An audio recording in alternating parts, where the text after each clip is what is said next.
Greetings, good people, and welcome to Black Comic Characters. This is Donald E. Jones II, aka Solly Two Kings. In the last video, we went over a few arguments of whether or not white comic creators should create black comic characters. I thought it was a thought-provoking subject because it is not a new question, but one that we may not ask ourselves in the realm of comics. So, I think that in recent times, we can ask ourselves another related question based on a recent trend in our comic book movies. That question is, should black actors portray white comic characters? This again is not a new argument. This is known as colorblind casting, and this too has been up for debate in the last 30 to 40 years. We are focusing this subject down to movies based on comic books, but this subject especially has been argued in the realm of theater. In the past, we have seen white actors portray different people of color. Many white actors have portrayed Native Americans, such as Johnny Depp playing Tonto in the 2013 version of The Lone Ranger. And for those old enough to remember, the Keep America Beautiful commercial in the 70s and 80s, the crying Native American was Italian actor Espera de Corti. Of course, there are many depictions in the first half of the 20th century of white actors, most notoriously Al Jolson, playing stereotyped black characters in blackface. Featured in the Marvel movies in particular, we see black actors playing the roles of comic book characters who were originally white. We see Tessa Thompson playing the role of Valkyrie, Idris Elba playing the role of Heimdall, Chiwetel Ejiofor cast as Mordo, Michael B. Jordan playing Johnny Storm, the Human Torch, and most famously, we have Samuel Jackson playing the role of Nick Fury. Most recently, I believe we can include Jonathan Majors, cast as Kang the Conqueror, as in his origins, Nathaniel Richards of the 31st century, who would become Kang, was white. All of these characters were originally drawn as white characters in the comics. So the question is, should black actors portray characters who were traditionally white? We are going to explore both sides of the argument, yes and no. To the answer of yes, black actors should portray white characters, there are a few arguments. 1. It gives black actors an opportunity for roles that they may not otherwise have. In most of comic book movies, the roles are mostly white characters, whether it's Avengers, Justice League, The Walking Dead, and on and on.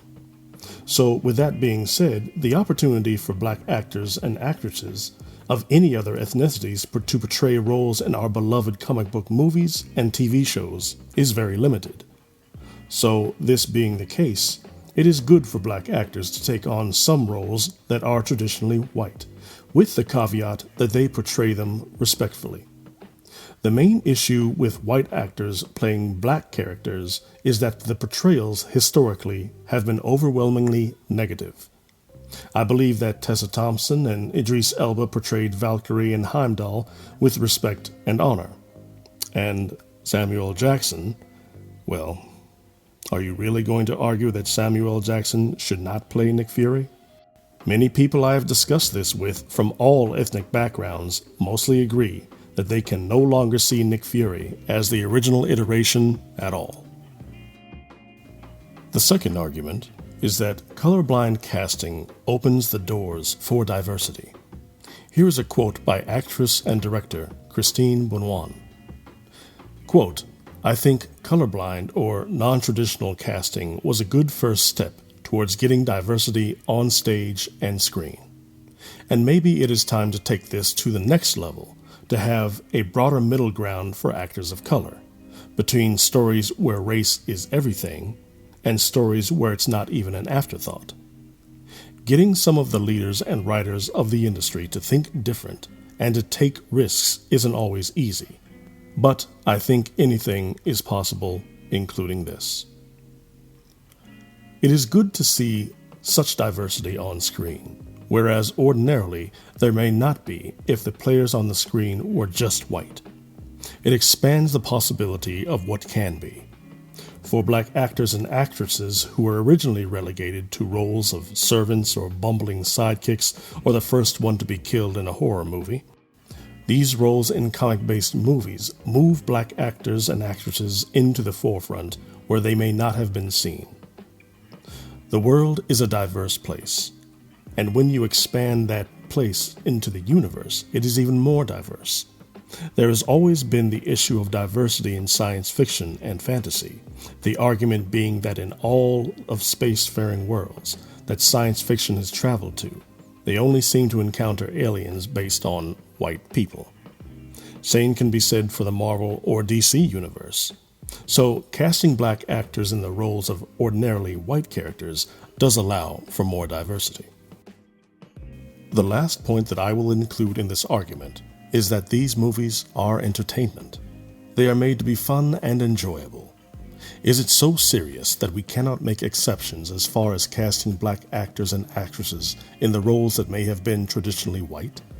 I realize that some of us can be traditionalists and do not want to see change, but the general purpose of these comic book movies is to entertain. It is believed by some that whoever is cast as the character just do a good job at portraying the character, no matter what color you are. There are many arguments against colorblind casting. You can find a good number of them in the area of theater, but many of them have points that can be made in this discussion.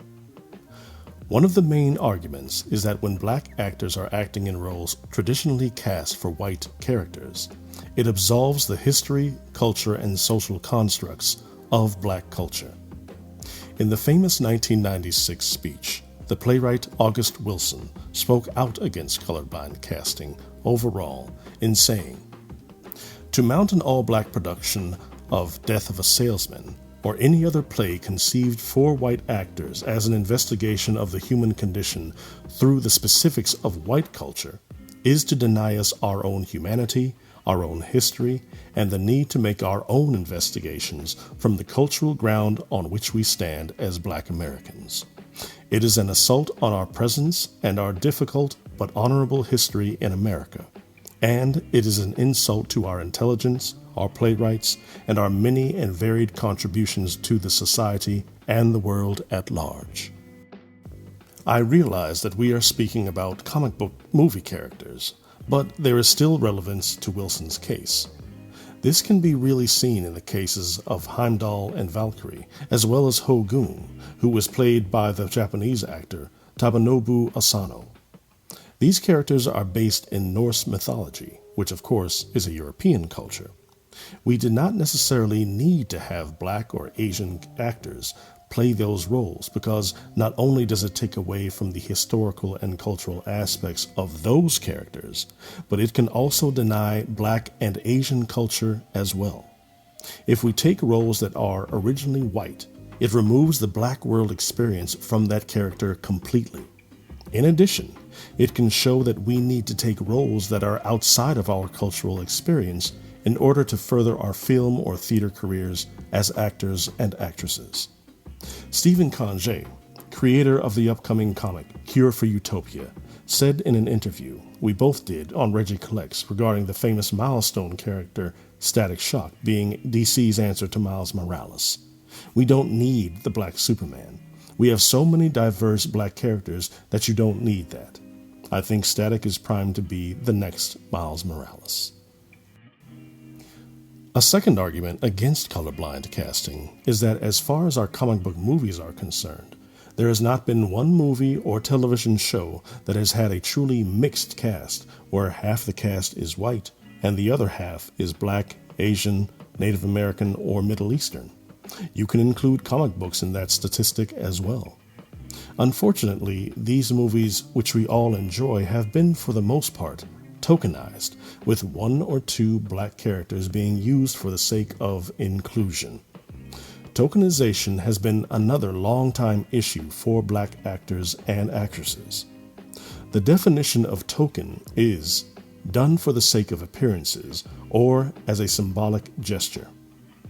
Black actors have been assigned roles or included in films or plays for the sake of appearances so that the film or theater producers won't seem racist in not casting black actors at all. The problem is that when they cast black actors in these roles, they are usually done for comedic relief or some other supporting role. Think about the MCU. Outside of T'Challa, the Black Panther, all of the other roles are supporting. War Machine, Falcon, Heimdall, Valkyrie, Mordo. In the DCEU, you only have Cyborg and his father. Luckily, DC did produce Black Lightning, and we will soon have Naomi coming in the future. But even then, when you think about the number of other WB or Marvel movies and shows which feature predominantly white characters, even this can be seen as tokenization. The last argument is that just as many black movie viewers felt slighted when white men and women would portray black characters, the same can be said for many white moviegoers. The one main difference is that when white actors played black characters, it was usually stereotypical and negative. There is a very long history of white actors negatively portraying black characters, whereas when black actors would play white characters, those characters would be treated with much more respect and responsibility. I believe that Marvel's use of using black actors for white characters was used methodically. Marvel used characters who were not very popular or well known in Marvel canon to cast black actors in. Heimdall and Valkyrie were not very well known historically in comics. Nick Fury and Baron Mordo were known, but they were not flagship characters like Spider-Man or Magneto, so it would be easy to replace their characters with a black actor, particularly a well-known and respected actor such as Samuel Jackson, Idris Elba, and Tessa Thompson. Now, each of them has risen their character to be generally accepted. Johnny Storm was the most famous white character who was portrayed by a black man, Michael B. Jordan, but the argument still stands that would it have been so wrong to cast these characters as white as they were portrayed in comics? Let's use the example of the Lord of the Rings movie trilogy. This movie was adapted from the world-famous books, which were traditionally based in English lore, created by J.R.R. Tolkien, and they used an all-white cast. I had no problem with these movies, as they were incredibly well done, and I thoroughly enjoyed all of them. Had they cast one or two black actors in a supporting role, I would have felt a little weird about that, because I know that in the book, none of the characters were really meant to be portrayed as any other ethnicity but white. J.R.R. Tolkien wrote the novels to create English lore for England because much of the traditional English mythology was lost over time. So while we do have evidence that Africans were actually a part of England dating back over 2,000 years ago, I highly doubt Tolkien was thinking about this when he wrote Lord of the Rings. So it would not make much sense to cast a person outside of European makeup in a role in Lord of the Rings. To drive home the point, we have the World of Wakanda series coming up, which explores Wakanda, a hidden kingdom based in the heart of Africa. It would be very strange and out of place to see a white Wakandan or a white actor or actress portraying one of the African gods of Wakanda. The same argument can be said about Heimdall, Valkyrie, and Hogun, as these characters are part of or based on Norse mythology. And so we have come to the end of this set of arguments.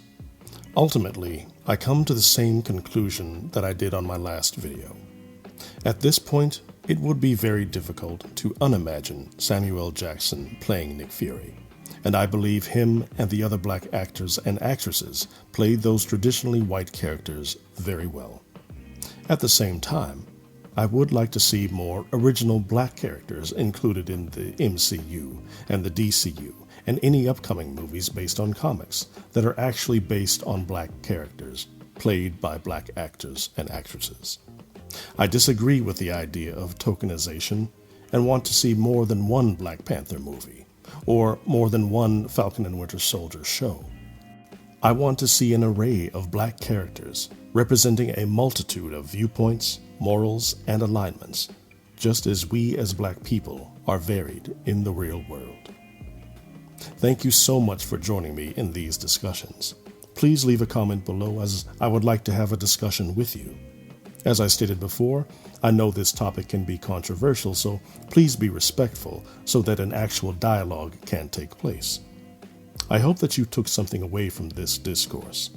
If you liked it, please hit the like button and consider subscribing to the channel. If you didn't like it, please feel free to explain why in the comments so that we can learn from one another.